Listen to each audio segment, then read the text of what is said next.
Spider-Man: No Way Home is setting records at the box office, while other superhero movies have been struggling. So what's different about this film from the others? We take a no-spoilers look at the smashing success of Spider-Man: No Way Home.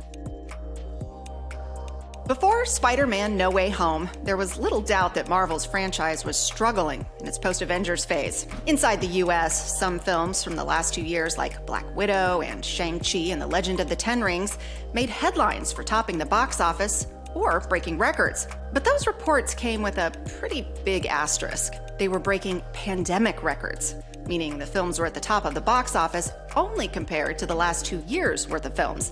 And since there weren't many huge accomplishments during that time, it's not much to write home about. Stacked up against all-time records, these films barely register any significance on the earnings radar. Then, Eternals came out and was widely promoted as the future of the Marvel Cinematic Universe's Phase 4.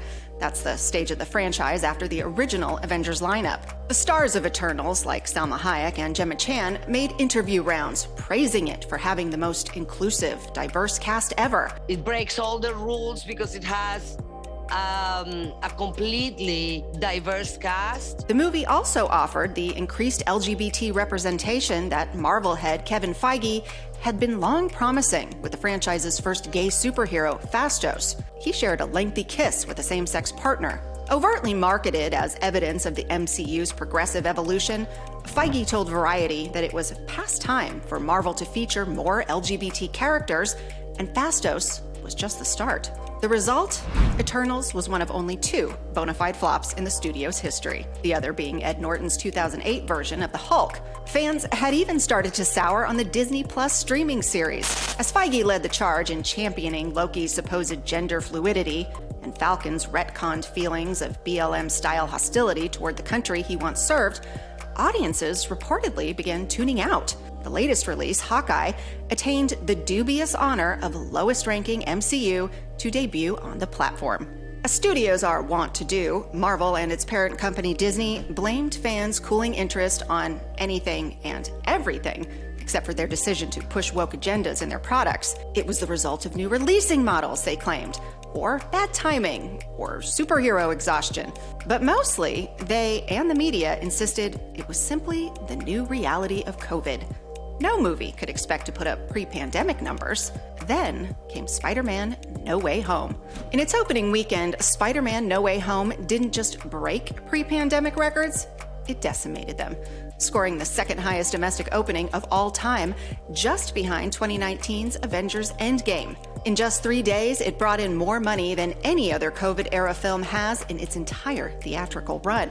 Globally, No Way Home's performance has been arguably even more impressive, with the 3rd highest debut in history, behind the last 2 Avengers movies. And what's even more impressive is that it did all of this without China, the world's largest film market. In contrast, both of those Avengers releases had the advantage of a huge number of Chinese dollars in their totals. So clearly, the idea that post-COVID Marvel can't compete due to virus-averse audiences is a myth. The question is, why has Spidey succeeded where all the other recent cinematic superheroes have failed? We'll get back to our video in a moment, but first, I want to tell you about kamikoda. Kamikoda makes great Japanese steel kitchen knives using traditional techniques from Japan. Kamikoda also only uses steel sourced from mills in Japan, and each blade is crafted using techniques that have been honed and perfected by generations of knifesmiths. Each knife comes in a beautiful, heavy-duty ash wood box. It makes sure that the knife is stored safely, and it also makes kamikoda a great gift. Every kamikoda knife goes through a rigorous 19-step process that takes several years from start to finish to complete. Each knife is individually inspected. Kamikoda is so confident about their knives that each knife comes with a lifetime guarantee. Kamikoda is currently having a massive Valentine's Day sale, and on top of that sale, you can get an additional $50 off of any purchase you make with the discount code DailyWire. So click the link below or go to kamikoda.com/dailywire and use the promo code DailyWire to save an extra $50 today. No doubt, the movie boasts a number of streams of appeal, including the social media popularity of stars Tom Holland and Zendaya, as well as a genuinely inventive, fan-servicing plotline. But there's one factor you can't overlook yet probably won't hear much about in mainstream box office analysis. That is, if you don't go woke, you not only don't go broke, you stand to rake in piles and piles of cash. Here are all the ways No Way Home bucked the woke MCU trend. Read their chat boards and you'll learn just how weary faithful Marvel fans have grown in the last few years of race and gender and sexuality swapping with major characters for no better reason than so Marvel and Disney executives can brag that they've done it. When significant changes are made with an integral story to explain them, as in the case of Miles Morales' version of Spider-Man and Sam Wilson's turn as Captain America, audiences seem to have no problem with it, but do it purely for the virtue signaling, as in the case of the female Ajax in Eternals and the queer Loki, and it grates. No Way Home avoids this problem on every front. If you grew up as a Spider-Man fan, it takes great care to protect and celebrate the hero you knew as a child. He doesn't suddenly develop confusing feelings for his friend Ned, or discover some new commitment to battling climate change. He's the same Peter Parker we've always loved in a new story. In 2015, Stan Lee said of his creation, "I wouldn't mind if Peter Parker had originally been black, a Latino, an Indian, or anything else. But we originally made him white, and I don't see any reason to change that. It has nothing to do with being anti-gay or anti-black or anti-Latino or anything like that. Latino characters should stay Latino. The Black Panther should certainly not be Swiss." While moviegoers, with exceptions granted for creative storytelling, seem to agree with Stan Lee. That said, No Way Home does in fact have a significantly diverse cast. Love interest MJ is half black. Peter's best friend Ned is Filipino.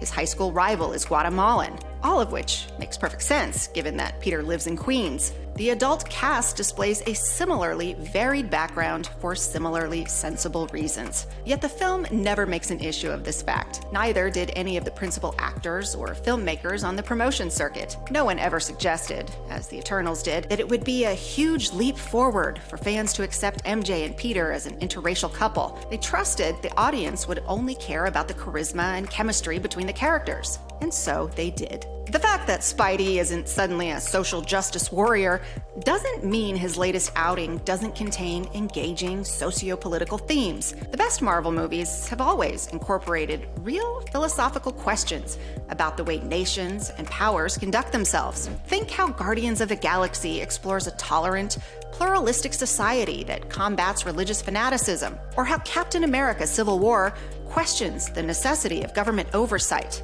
The problem is when the MCU starts abandoning complex issues for cheap left-wing counterfeits, like Captain Marvel's girl power and Eternals representation. No Way Home goes back to deep, intelligent issues. Namely, what kind of nation are we if we no longer allow individuals the possibility of redemption? As young viewers watch opportunities dry up for this beloved character and his high school pals as a result of media assassination and the insane fury of mobs who don't know them, they get an inkling of just how evil cancel culture is. As part of his effort to combat this illiberal and destructive ideology, Spidey finds himself in a showdown on top of an iconic American symbol. The message from screenwriters Chris McKenna and Eric Summers, who, incidentally, got their start writing on the equally politically incorrect sitcom Community, is that the principles the United States was founded on are good, and they're worth fighting for, and they're intended to protect the happiness of the next generation. These days, it doesn't get more unwoke than that.